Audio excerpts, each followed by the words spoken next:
Yes. Great. So, good evening, ladies and gentlemen.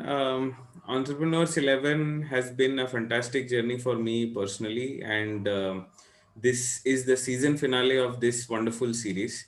And who better to be a guest on this season finale than Dr. Srinivas Tunduru, who's the founder of Vans Group. Dr. Srinivas, welcome to Entrepreneurs 11. It's a pleasure to have you. Thank you so much, Jayesh, for having me over here. Look forward. Right. So I think we can get into the meat of things by getting into our first segment called Gully Cricket. So, Sure. Dr. Srinivas, if you could, shed some light on what has been your background, what has the journey been like till here, that would be great. Sure. Thank you so much, Jayesh, for giving me this opportunity. So broadly, my background, I come from a small village in Andhra Pradesh near Tenali. Most part of my studies was in Hyderabad. So I'm an engineer, a mechanical engineer, followed by an MBA. I started my career in 1998 as a management trainee in the Piramal Group. I worked for about 20 years in the corporate world before I ventured into the world of entrepreneurship. So till 2018 April, I was working. Most part of my career, I was with the Piramal Group, Hmm. Hmm. and I must admit that by design or default, it was a little unconventional career that I had. Right. I started my career in sales, Hmm. then moved to corporate finance and strategy, then moved to HR as a group CHRO. Right. Then I was the executive director CEO for the housing finance business. Hmm. So almost all facets of life I could cover. I left Piramal Group in the year 2018 after almost 20 years of working and across the businesses, Right. and had set up a couple of companies called the Vans Group of companies.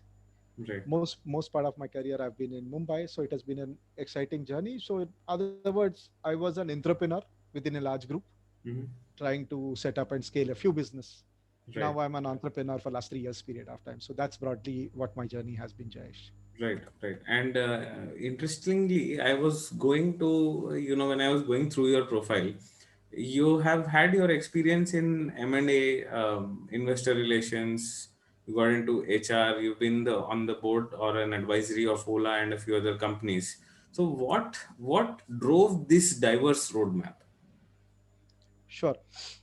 As I said, some are by design, some are by default, if I can say so.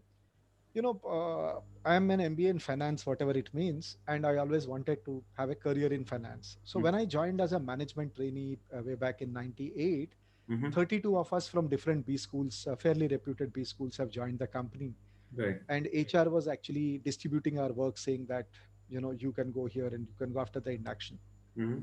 So I was offered a position of finance, and the role was more of vendor payment in one of the factory locations. Okay. Now imagine somebody coming with little chip on the shoulder and thinking about finance. His or her imagination would be different. So I was very shocked. So I went back to HR and said, no, this is not what I signed up for. Mm-hmm. But then HR said, okay, boss, these are the positions that we have. You have signed up as a management trainee and you need to learn. I Right. said, do I have an alternative? My instinct told me that this is not what I'm going to enjoy. So they said, there is a sales position available. Do you want to take it up? Right. I told myself that maybe I'll learn something, plus you get to travel a lot. Let me try the sales one. So that's how I joined it. And the idea was, when you're a management trainee, you do have opportunities to go across. So Mm. that's how I landed into sales. So I would say it's little more default. I started enjoying that. Mm. I worked for about 4.5 years in sales, and it started worrying me a little bit because my career was moving more towards as a salesperson, from an area Right. sales Right. manager to a regional sales manager. I was one of the youngest regional manager for the West Zone at age of 26. I was little worried because my whichever headhunters were calling me were also for sales position, but that's not what I wanted to land up as. Right. So I didn't know what to do, because I have signed up for this and I'm doing well. So I didn't know what to do. As luck had to favor, the corporate HR actually, and this is absolutely true story, corporate HR actually called Mm-hmm. and said that there is a meeting next week with chairman and the top management of the company. Right. And they have invited all the management trainees of last four batches. And the problem statement is 50% has been the attrition. Hmm. So management wants to understand what are these guys doing, what. And by then I finished 4 years, Right. 4.5 years. Right. Right. Now, with all respects, when we had a preliminary discussion with HR, etc., you know, we were tuned. I'll put it that way. We were Correct. tuned Correct. to present our findings in a particular fashion. Hmm. Now, that day in the night, I told myself, this is first meeting with chairman whom I'm always admired. I used to read about him in Business India, Business Today. Through my B school, he was my role model. So I told myself that this is one opportunity to be honest to myself. Why should I speak what I don't mean? Let me speak my mind. So when I actually entered this conference room where 45, 50 top management of the group was there, I spoke whatever I did in these 3 years, and there was a question which said, "What is your future in the group?" Hmm. I said, "It's a question mark. I don't see a future in the group." Everyone was shocked, obviously. Right. Right. Discussion went over. Then, after that, I did get a lot of beating, not literally, figuratively from multiple people. But to the credit of chairman, actually, he called me. I mean, his office called me after a few days and asked me this question that we were very happy that you spoke your mind. What is that you want to do? It was a sudden question, and I really did not know what to speak. Right. And said, Right. I always felt that strategy kind of areas. Like that's how I moved to strategy. Hmm. So I would call it that by design happened to me. Yeah. Correct. So I worked in M&A, investor relation strategy for about 5, 6 years period of time. Mm-hmm. That's where one of the days, one of the family members of chairman actually called me way back in 2011, Mm-hmm. asking me to become the group CHRO. Oh. Oh. Now, in many ways, I was not ready, and to be very honest, I didn't have very high impression about how HR works. Right. So I actually asked them this question, saying that, is there a problem with my performance? I've given so many years in the company, I've never applied anywhere. So if this is signaling to me, let me find a new job. Give me 6 months to be fair. I'll... So they said, no, this is the problem. Everybody carries this perception. We want you to change that perception. Correct. Correct. So in a lighter sense, I came home and was chatting with my wife, and she actually said, this is like Akshay Kumar playing a art movie. Right. Right. So I said, let me try. 3 months I tried. I was meeting a lot of people, trying to understand what is the scope, etc. Frankly, I didn't enjoy those 3 months. I was Mm-hmm. thinking, this is not me. I don't think I can add value. I don't see the dynamism. That's the Mm-hmm. feeling I had. Then the team came to me and said, this is performance management cycle, and that's a major problem in terms Mm-hmm. of perception, etc. So when I looked at the landscape of performance management, I really felt this is one place where business can be really connected and Correct. I'll have a value addition. Correct. That's my start of love for HR, if I can say so. Mm-hmm. Around what came in my mind as 6 months journey for me ended up as a 5 year journey as a group CHRO. I thoroughly enjoyed the whole science and art of HR, and more of science of HR. How can we connect with business? How can we create those systems? How can we bring in science into HR and so on and so forth? Right. Uh, this was in 2015. Mm-hmm. And 2015, I became the executive director and business head for the housing finance business, which was being set up by the group. So I Right. was the first employee technically.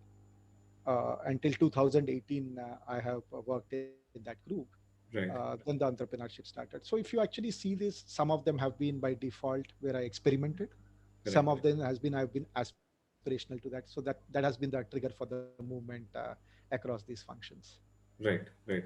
And interestingly enough, I think a lot of it, um, despite dealing with personal constraints or self perception, a lot of it has happened. So, that perhaps is an important lesson for all of us, that it is not necessary that our own image of what we can do, or what we can add value to, is the be all and Absolutely. end all of it. So, I think that's a very important lesson for a Absolutely. lot of us. Also, I think a lot of learnings that I had, and thankfully, I must confess that thankfully I moved to the HR role. A lot Right. of learnings that you had.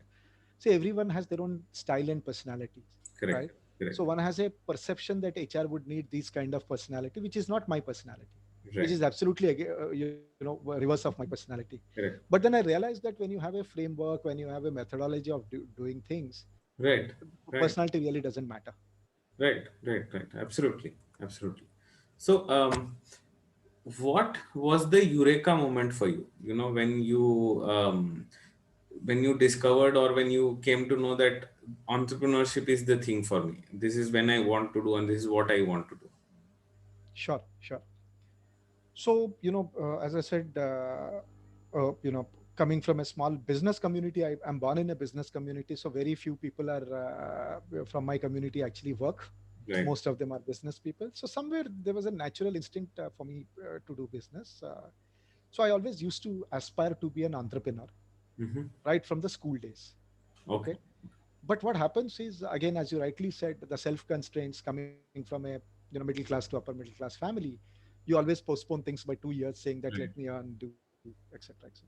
So just to give you a thought where I was very clear, I want to be an entrepreneur someday.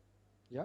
Mm-hmm. During my engineering college, 90% of the batch would actually want to go to US, as you are aware that most Right. people in Right. Andhra Right. Pradesh would do that. Absolutely.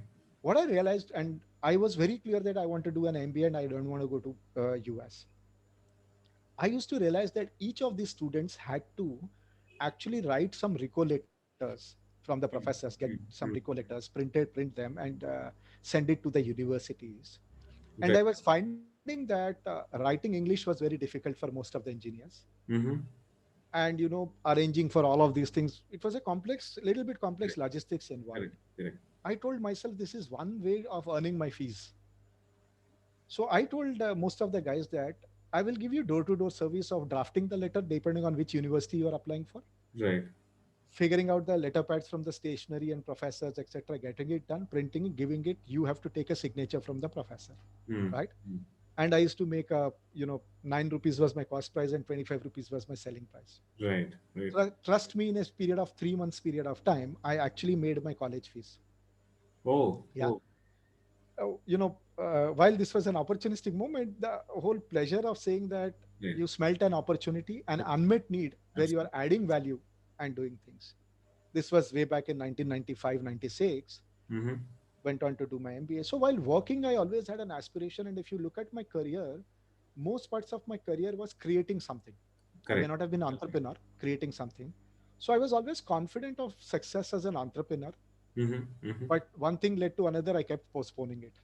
Right. Right. So 2017, mid 2017 is where I thought 2018 I should, Take the plunge. get to an entrepreneurial situation.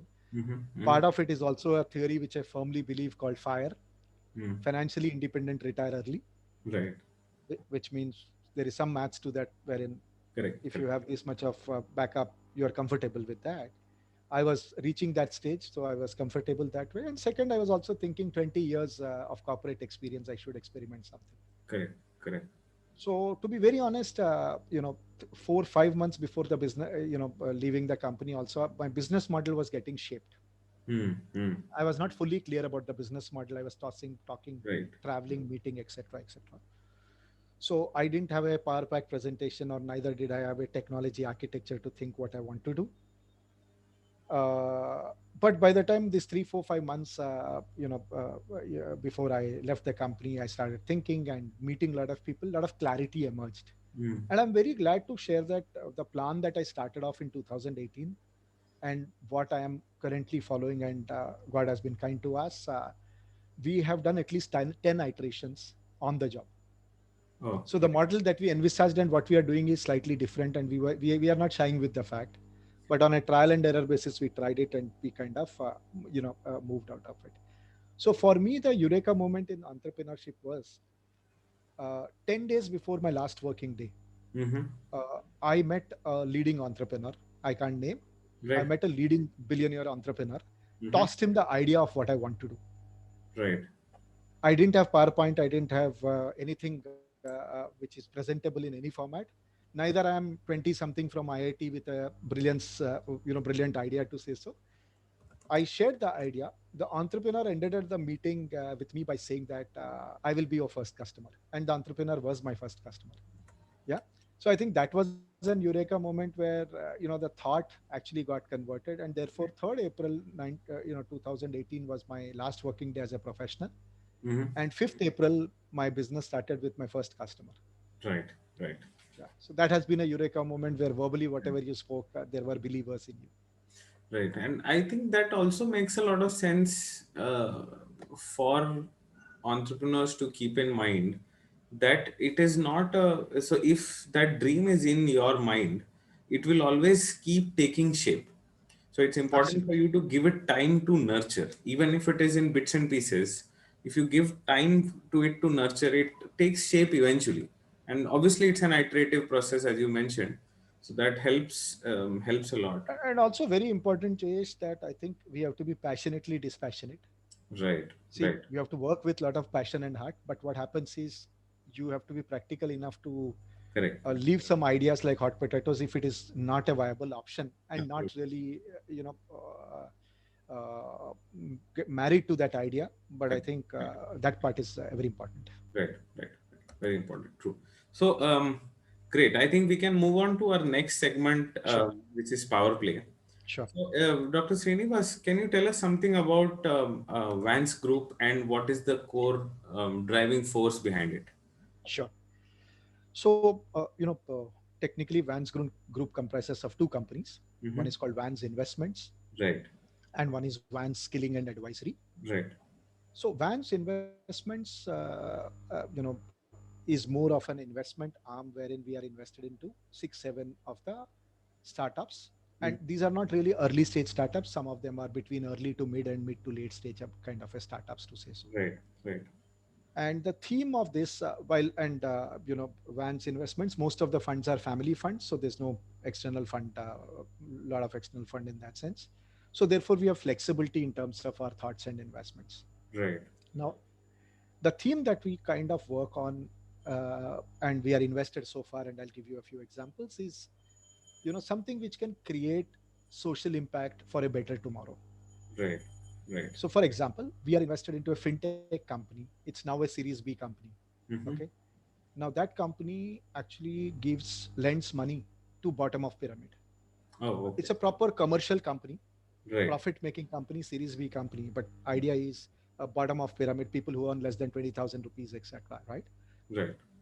We are invested into a fintech company which basically provides solutions for digitizing NGOs and the whole mechanism for NGOs. It's Mm. a for-profit organization, Mm-hmm. right? We are invested into an e-commerce company that curates and sells sustainable products. Okay, okay. We are invested into a food company that believes that the 4 p.m. snacking in India is Mm. very dangerous and something has to be changed. Right, And therefore, it's a healthy food company with a vision that we make a healthier India. right. It's a 5-year-old company, so on and so forth. So if you actually look at it, I mean, it's not just NGO slash social Right, impact, right. but something which creates a positive impact. So that's Van's investments. Mm-hmm. The second company where we hold majority and there are other investors, and we have been lucky that on almost day zero we got some big names as our investors. It's called Van Skilling and Advisory. There are two things that we do, and there is a lot of correlation between both the things we do. First thing we do is that we play an interim CXO roles in companies. Okay, so which means our role is much more than a consultant, little less than an Right. employee, where we take a problem Mm-hmm. like a Black Commandos, own that problem, own that function, run it for a Right, period of time. right. We have run assignments ranging from 6 months to 30 months. Okay, Okay, where we hold a tag of quote unquote interim. So interim CEO, interim CXO, etc., and one level below as well. So we correct. have a team, and there are quite a few companies where I have myself been a resource, and my co-founder has been resource in multiple places. We have played a role of interim CHRO in several companies, including a listed FMCG company, Right. including a unicorn. We Mhm. played a role of, we are currently playing a role of interim CFO in certain companies, so on and so forth, interim COO, etc., where we own the function. Mhm. And at end of 2 months of understanding the business, etc., we almost draw a charter with the founders and the promoters of the company to say this is what we are going to deliver at a period of time. To say now that's the main line of business, if I can say so, where our people would work. And to ensure that there is some uniformity and predictability, we have created a few tools which are our own tools. Okay. Okay. Our own tools of performance management, our own tools of loosely based on OKR modeling, Mm. our own tools of evangelizing concepts like ROC, etc. We have Mm. created these methodologies and tools which we use in all of these places for a Mm. predictability. The second part that we do is what we call as Yugma, YUGMA. Right. Yugma is our platform for B schools. Mm-hmm. The way it works is, while from the time mankind has been in existence and B schools have been in existence, people talk about campus corporate. Right. Right. We believe that that's a wrong concept. It should be campus. It should not be campus corporate. It should be campus careers. I mean, getting into a corporate is only a beginning part of it. Correct. Correct. So what we basically do is that the experience that we have as interim CXOs and a lot of problems that we keep solving it, we try leveraging the B schools and providing a B schools as an opportunity. Right. Right. So Yugma as a platform, if I have to explain to you, is any of the B school graduates or who are studying currently first year, second year, whatever. Mm-hmm. In our view, that if they have to be a complete package, there are 5, 6 elements that they require. Right. One is the live case studies. Mm-hmm.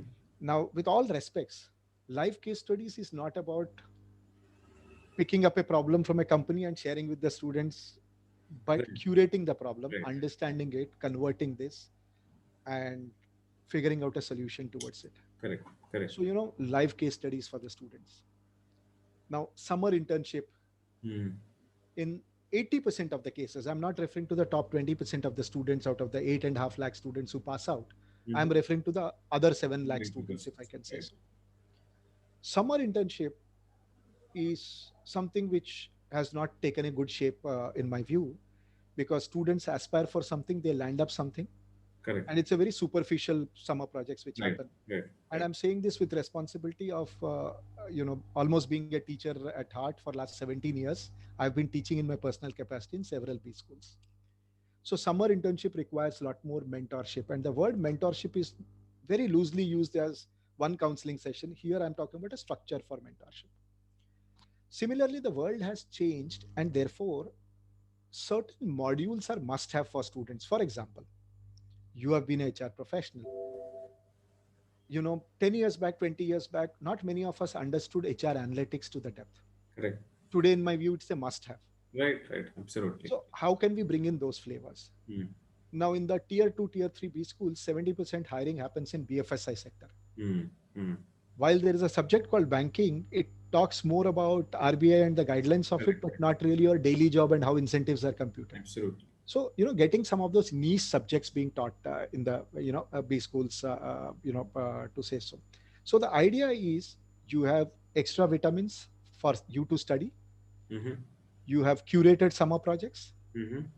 where you have industry mentors. 60 of the mentors work with us, industry mentors. You have case studies which are really live in the sense, real problem of a startup Right. getting converted, go to market strategy, so on and so forth, for you to kind of participate. Mm-hmm. And the last element is research. All said and done, B schools are supposed to be a ground for promoting entrepreneurship, if I can use the word with responsibility. Right. Right. But today, engineering colleges churn more entrepreneurs than MBA, Absolutely. because somewhere that gets lost. So some bit of entrepreneurial research which is missing out. Mm-hmm. We have signed up with a company called Vinos, which is a IIT Chennai Right. incubator. Right. Right. Idea is how can we curate some of the research projects. Mm. So what Yugma does is, on a subscription model, brings in students for Okay. them to live in this world, virtual world, with Mm. lot of actual interventions. I'll Ah. give you one example of that. And most of this knowledge of Yugma and the connect of Yugma comes from the work that we do Right. as interim CXO. By the way, the interim CXO brand, we call it as Miraki. Correct. Correct. Miraki word basically in Greek means leaving a piece of heart at work. Oh. Okay. So since we are interim, we are saying that we are really giving a piece of our heart and work. So there's a lot of interrelation. So I'll give you one example. One of the companies, which is a food companies, Mm-hmm. uh, was a B2B marketeer, extremely good. 95% of their sales were coming from B2B, wanted to get into B2C. Right. Now we were playing an interim CXO role. Mm-hmm. What we realize is the whole digitization and the packaging to everything from a B2B B2C perspective was not a fit for this company. Right. We converted this business problem into actually a case study ourselves. Mm-hmm. We ran it as a contest, Okay. and we had almost about 3,000 students from 55 B schools participating. Correct. Correct. We run this as a month long program over three phases, starting from preliminary to mid to finally. And finally, the top 10 people, we had CEO of a FMCG pharma company being a judge. We had a chief strategy officer of a Tata Group company, the founder of this company as judges. From these top 10 people, we picked up the top four teams. The Okay. top four teams are actually, as I speak to you, last 4 months working on a live project internship of Mm-hmm. actually converting all the ideas into practicality. Right. Right. Now, as I speak to you, the needle is moving where the company is almost slowly moving towards 20-25% of B2C. Mm. Relaunch the whole package, and 100% of the work, mind you, has been done by this set of interns by the guidance of the company managers, Yes. etc. Yes. So when I talk about mentorship and internships, etc., I'm talking about this intensity of doing Correct. things, Correct. to say so. Yeah. Correct. So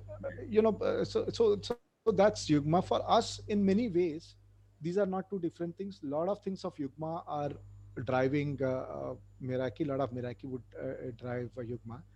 So our business model, in my view, is solving problems Mm-hmm. using a unique network of B schools, Correct. Correct. right? Correct. So we have been lucky, and God has been kind, and we have been doing quite well in both these areas, to say so. So that's broadly what Van's skilling and advisory is all about. Right. Right. Um, Dr. Srinivas, what I wanted to ask you also was that the way it seems to be is that your role as a founder of a company is Mhm. different, is slightly different from a typical startup founder, in the sense that probably it has something to do with the way the business model has been structured. Probably it has something to do with the offerings themselves. So, how do you deal with something? And perhaps there is not a lot of blueprint available in what you are doing or what you aspire to do. So, how do Sure. you deal with that? Because a lot of times, a question that I get is that this solution is a new solution to perhaps a problem that has existed for very long. So I don't have a blueprint to follow. A lot of young entrepreneurs have this question. So how do you deal with that? How do you deal with the fact that there has not been a blueprint or the blueprint has not worked till now, Sure. right? And especially given the fact that your role is different from a typical founder. Sure. So, couple of things, easier said than done, but let me attempt to articulate it. When you come from a traditional mindset, which is what I come from, Mm-hmm. okay? What I mean to say is that when you're working in a company through the hierarchy, you grow, it's a traditional sector, your thinking is also different. Right. The hat one would wear is more of idea forward, which means here is a business idea. What is the potential of that? What is the competition in that? What is the go to market strategy in that? Right. Right. How would I make this idea viable? Mm-hmm. And all my 20 years, that's the training I've also gone through. That's what I do. Absolutely. But I think in case of a startups, the mindset, which is a tough for learning I had as well, is reverse. Don't worry about all of these aspects. What problem are you solving? Correct. Correct. Is this Absolutely. problem real? Is this problem real? Okay. What are some of the attempts others have done, and why would they have failed? Okay. Mm-hmm. Or people may not have done. So I think the difference is viability forward versus problem backward. I think for startups, if I were, as I said, there are 6, 7 startups I'm invested in, and I'm on board of several of them. Right. This is one aspect which I look for, is to say what is the real problem that you're solving for, right?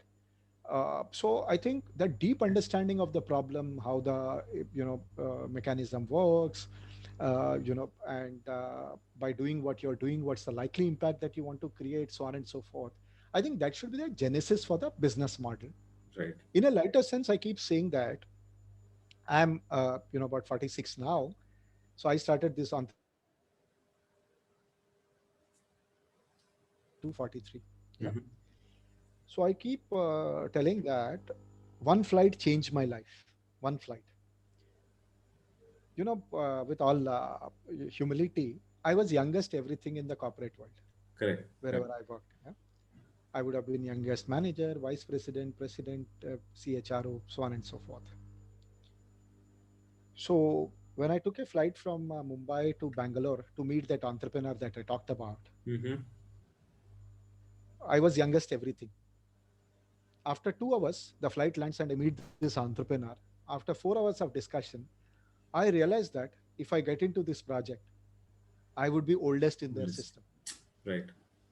So one flight actually made me from 42 years young to 42 years old, uh, more so symbolically to say. So the idea is from a mindset where you are saying that this is the potential, how do we make it happen, versus Mm-hmm. saying what problem are we solving.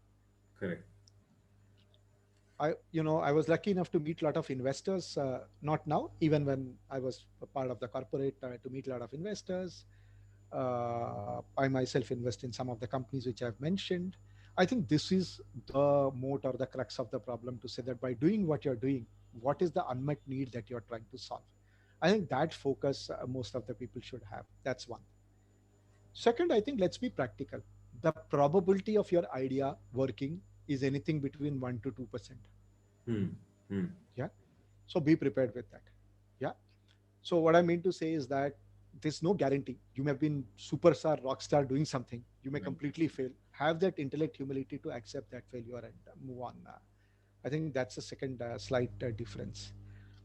A third slight difference. A lot of people when we talk, say that startups don't have systems, startup don't have process. There's chaos in startup. My whole thought is that's how the design and the DNA of startups has to be. Correct. Correct. Of course, some systems has to be there, but point is, if we get into too much of streamlining like that we would have in the mainstream companies, then startup will lose its essence. Right. So get used to working in this ad hoc fashion to say. Correct. I think the fourth one, which is very important, especially for want of better word, I would say experienced freshers like me. Mm-hmm. I'm an experienced fresher to say so. Is be ready to be hands-on. I had not worked on a PowerPoint for 10 years. Okay, before I became an entrepreneur to say, because you have reached some stage, you would have a team, you would work on that. So but I was very particular about my PowerPoint without having the skill for that. So how the font should look, what should look, Right. etc., etc. Right. No, last couple of years I've been making most of my presentations, because you don't have the luxury of having that kind of a team. You Right. don't want to create that kind of a thing. So you have to be extremely hands-on. Make certain Hmm. sales calls sometimes.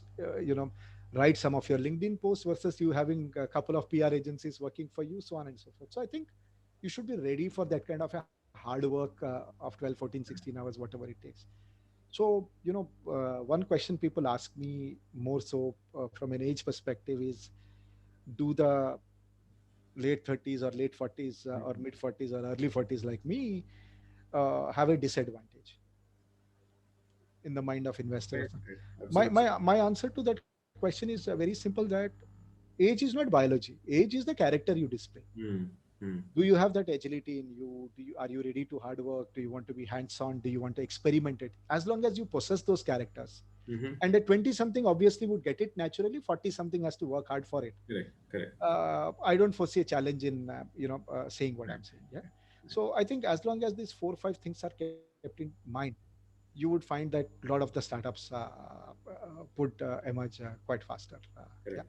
Correct. Correct. Fair point.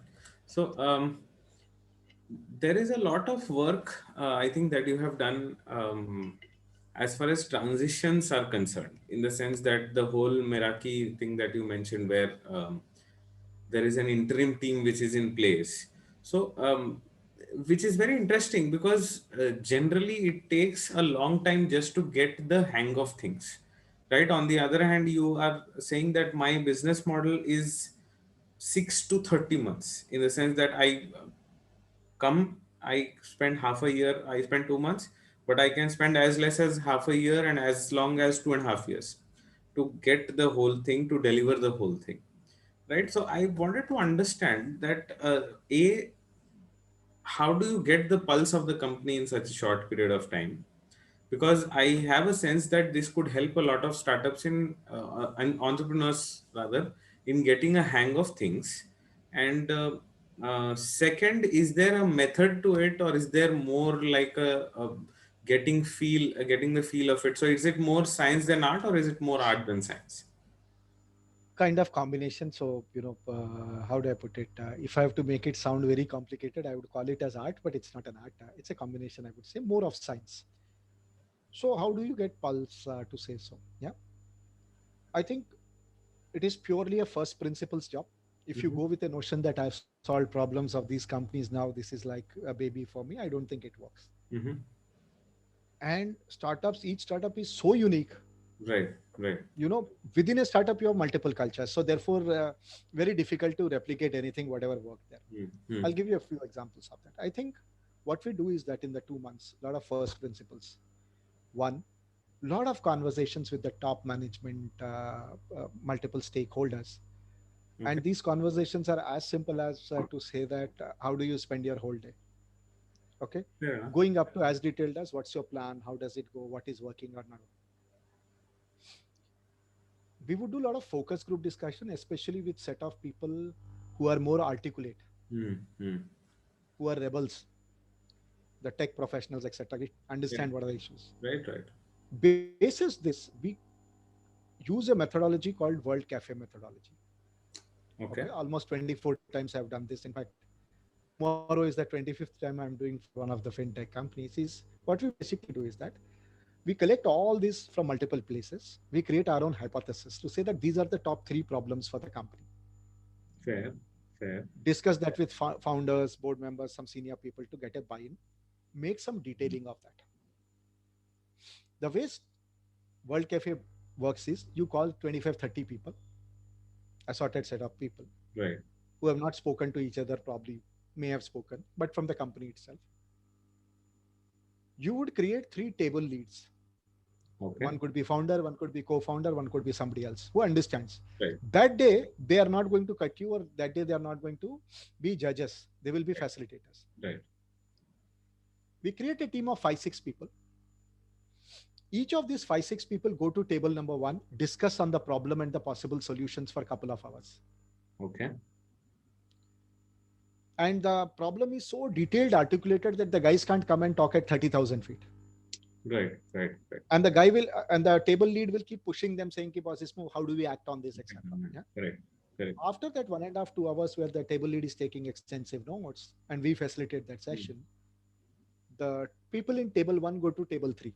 Mm. Mm. Mm. Table three go to two, and two come to one. Right. Same question is again discussed by the different set of people. Right. Right. This time more sharper, because the table lead would say these are the points which have come in and these are the options that we have and this is what we can do. Mm. Mm. More deeper. Then another 2 hours of round robin like this. So end of 6 hours, lot of problems, lot of solutions, Mm. likely solutions, all of those things will come. We take a day to process this information. Right. Once we do that, we have round two of World Cafe, Okay. where we basically said, boss, great. For going to market, you have to do POC. For POC, you have to select a location. Let's create a project plan for that. Mm. Okay. Now this project plan, and I wish some of my current customers and past customers are viewing this, can be pain at wrong place at times, but there is a zero compromise we suggest on that, and we are very firm on that.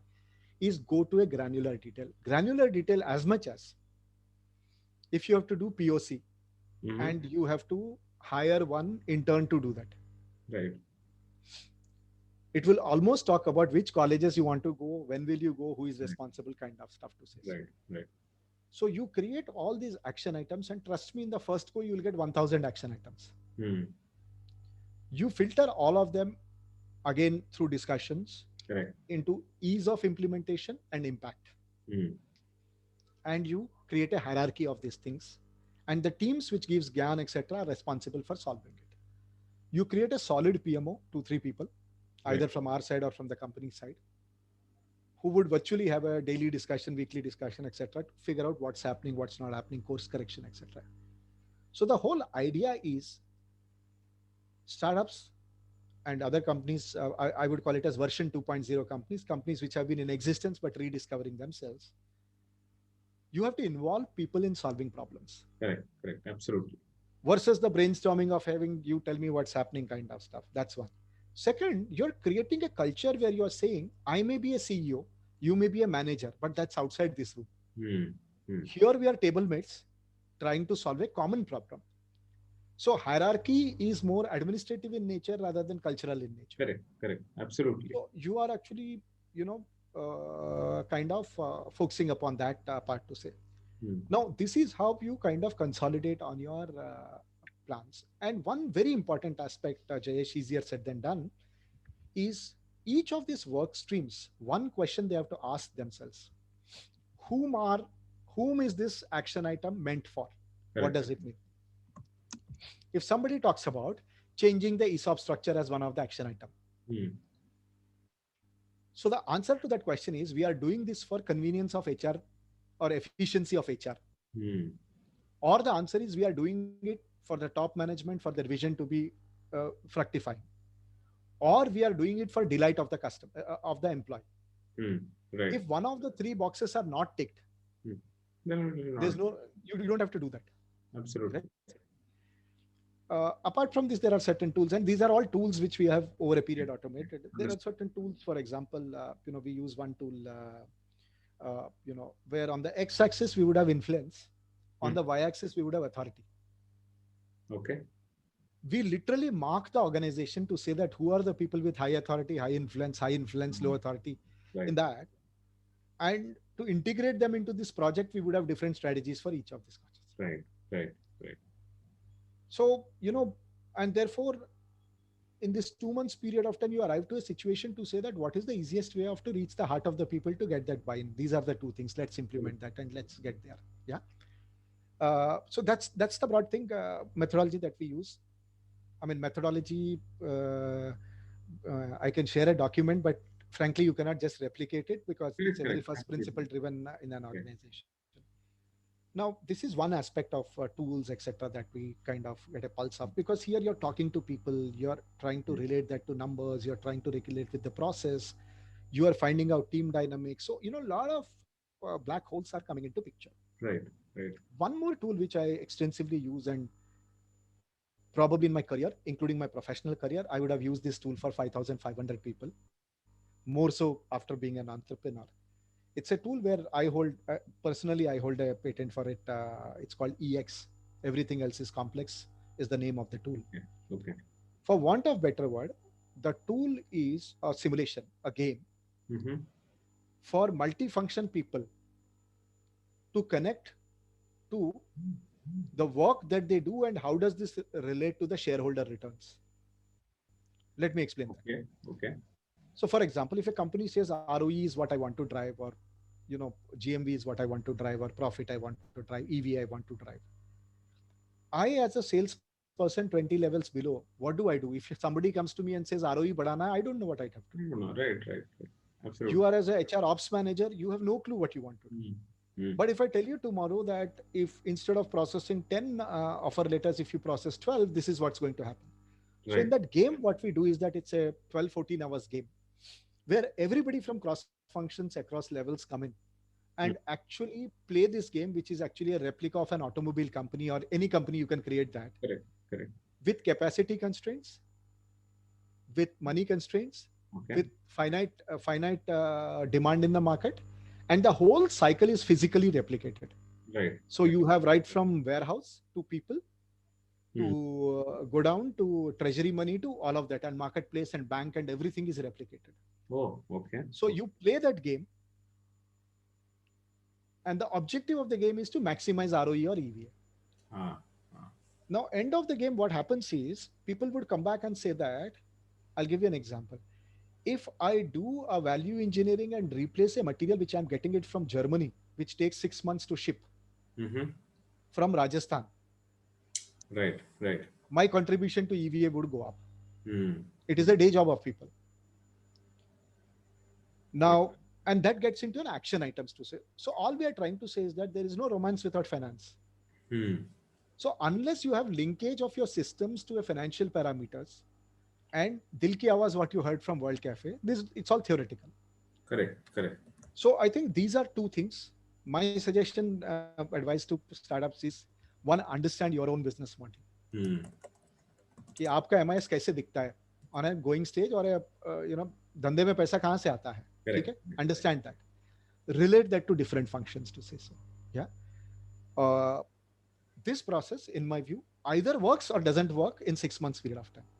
So what I'm trying to say is that by dragging it much more, the chance is not the, 9 out of 10 times it works, but I'm saying, so therefore when I say 6 to 30 months, this is how it works in our average has been more of 12-13 months kind of assignments to say so. That's one part. The reason why we chose this model compared to a consulting model, etc., is what is the DNA of our company, or why would people join us, or why people would have joined us, or what is that we want to deliver? You want to create a higher quartile return to the shareholder, positive impact, higher quartile return to the shareholder. Right. Right. Now, by solving one-off problem, by doing one-off training or one of these things, Correct. feeling wise you may go there, but you really don't control those issues to say. Right. So therefore, while this is a hard method, more involved, the cycle time to close each of the deals would be quite higher, intensity is higher compared to a training or something else. We chose to do this methodology to say. Having said that, there are a few clients where they would feel that they already have a stable team, but they like our tools. We do that work as an opportunistic thing, but the main business is this. Now, again, where does B School come into picture? Is lot of input to this is B School, okay, and lot of output of this is B School. So if I have to kind of tell you, very interesting, when I had this game simulation in my mind way back in 2011, because I was running a business and I was thinking, how do I tell people about this is what we are chasing? I actually had 6 students of a B School, brightest of bright kids whom I taught, okay, 2011-12, okay, whom I handpicked. Okay. And I created a small lab out of it for 1 year period of time. They have interviewed 50 plus chartered accountants, 100 plus faculties, understood, etc., etc., and came back saying that, okay, these are the challenges, these are what are the things, etc.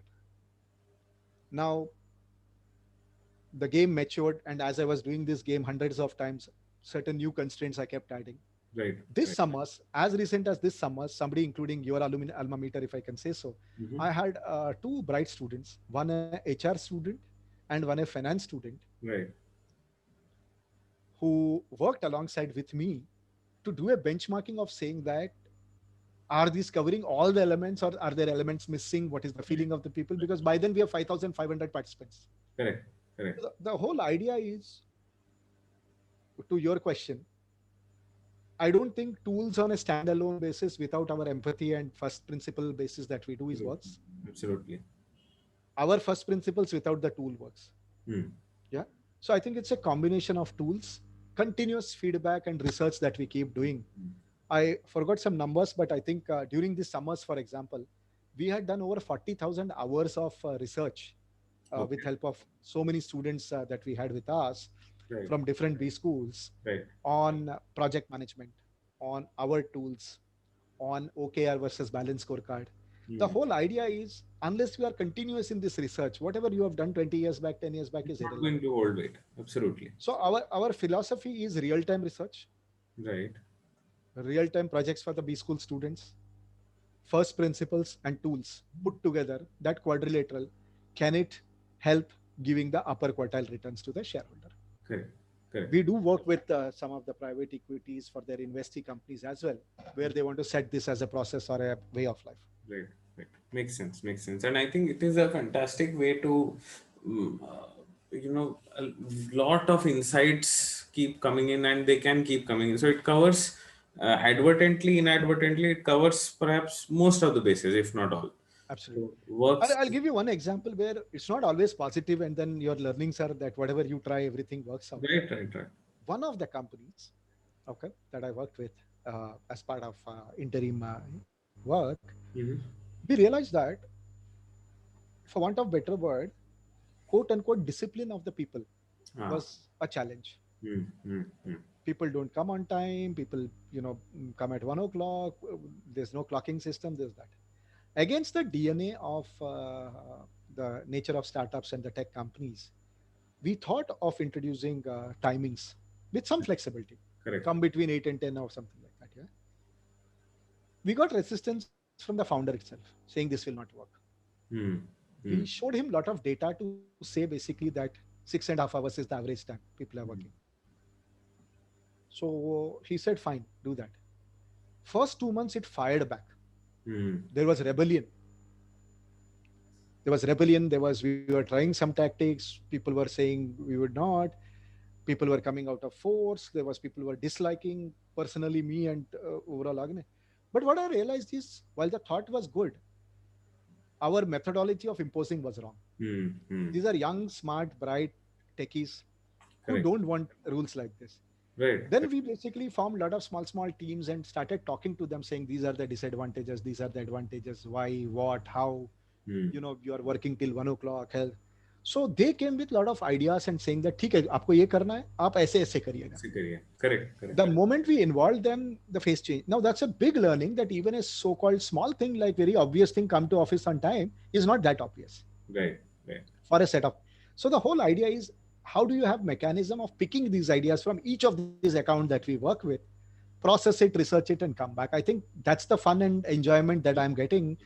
That at a point of time, while I'm not working anywhere, but I'm actually working in 10 companies. Hmm. Hmm. I think perhaps You know, that is how it is best articulated.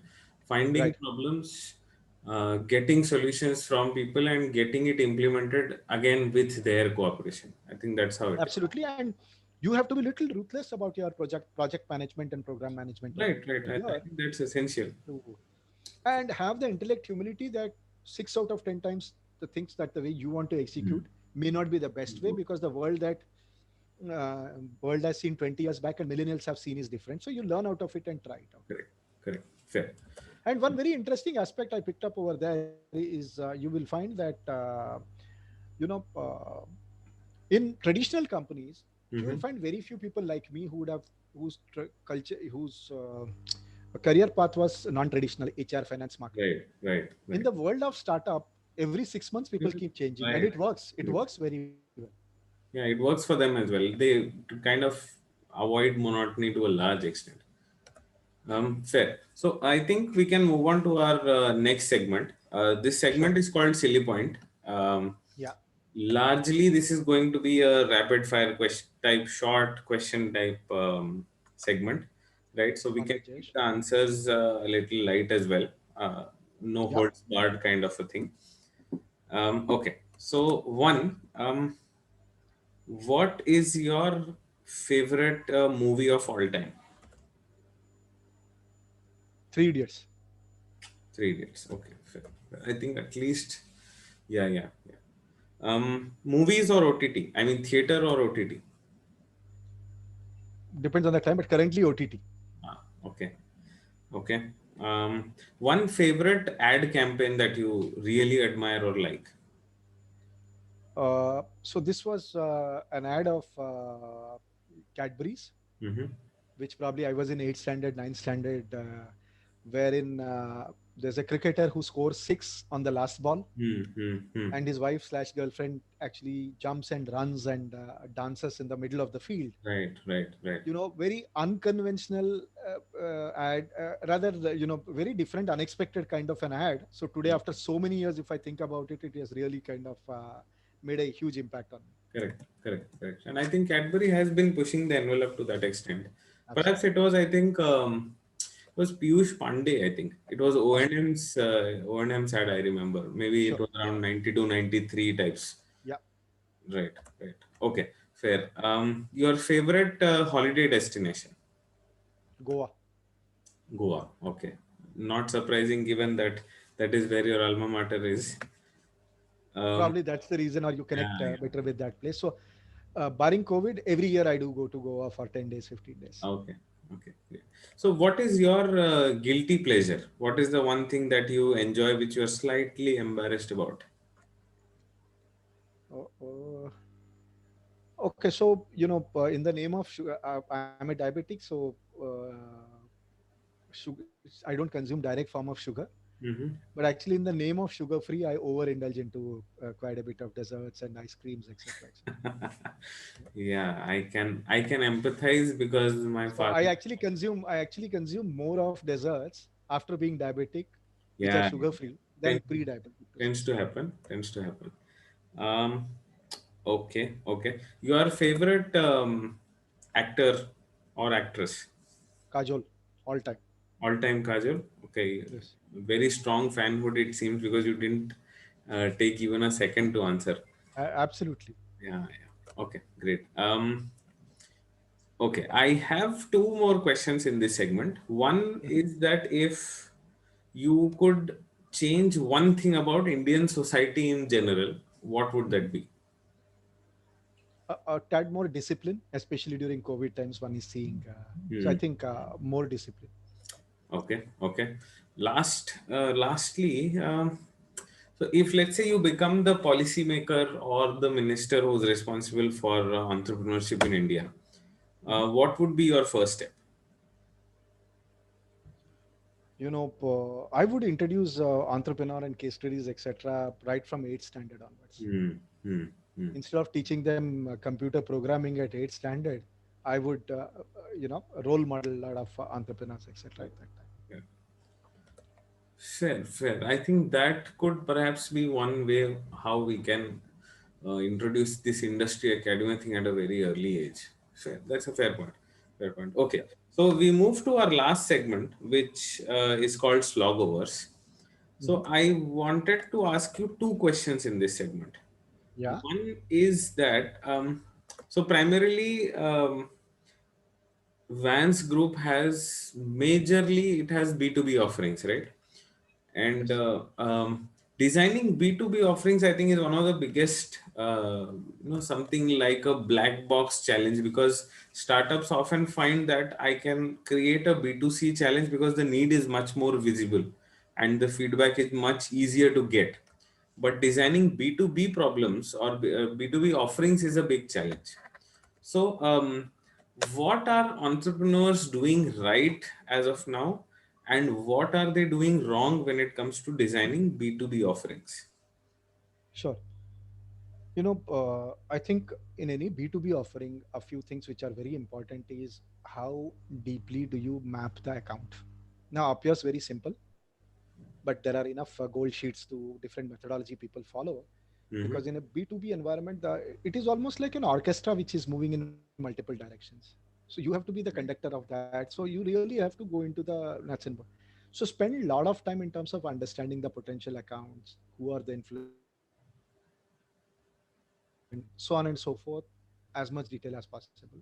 I would not make pitch to B2B, for example, Mm-hmm. if, for want of better word, if I'm unable to, okay, let me put it this way in my B school language is that if on their behalf, if I can't go to a B school and make a pre-placement talk, I would never approach those B2Bs, Oh, which means that much detailing and understanding I need to have about that account to fair succeed. point. Fair point. Second, I think the meetings, our discussions, our exchange, etc., should always probably start with a pilot Mm-hmm. where it's almost as a no obligation both sides. Mm-hmm. If you fail, doesn't matter. If you succeed, you don't lose money. I'm not saying do it free, but all I'm trying to say is that let it be a POC, try out something small. Customers love it. Correct. Correct. They Correct. don't want to take a larger risk and stuff. Third, I think be very transparent, Mm-hmm. especially when it comes to pricing and stacking. I don't think any customer is idiot enough to tell you that don't make margins. Mm. Of course. Of Okay, course. I'm not saying give away the cost sheet, but get into the transparency of that. People would encourage you and would do that. I think some of these aspects people have done quite well. Where some of the startups have miserably failed is, in my view, is that uh, not making differentiation between B2C and B2B. What Sure. does it mean? Sure. If I'm dealing with you, there's no regulator in between. Mm. There is limited process. Your mind is your process. Right. I deal with an organization, there are multiple things to say. If I go with this mindset, because I had a call, I explained to you why are you not buying, that will never work. So I think a lot of companies, and one of the specific companies that I'm associated with, has a struggle. Wonderful brand, Mm-hmm. and I wish I could share, but I can't share the brand name. Every household has the brand for years. Super brand. Okay, miserably failing in B2B offerings of theirs. Okay. Right. So in fact, the current challenge for last some time our team is working upon is creating that B2B mindset in those people to say that how B2B is different and all of this. So idea is, I don't think mix up the teams of B2B, B2C, they are different. Mm-hmm. The drivers are different. Right. The cycle time is different. Involvement is different to say so. Also, I think there is a cusp model, which is what we do in Yugma, which is a B2B2C model. Right. Right.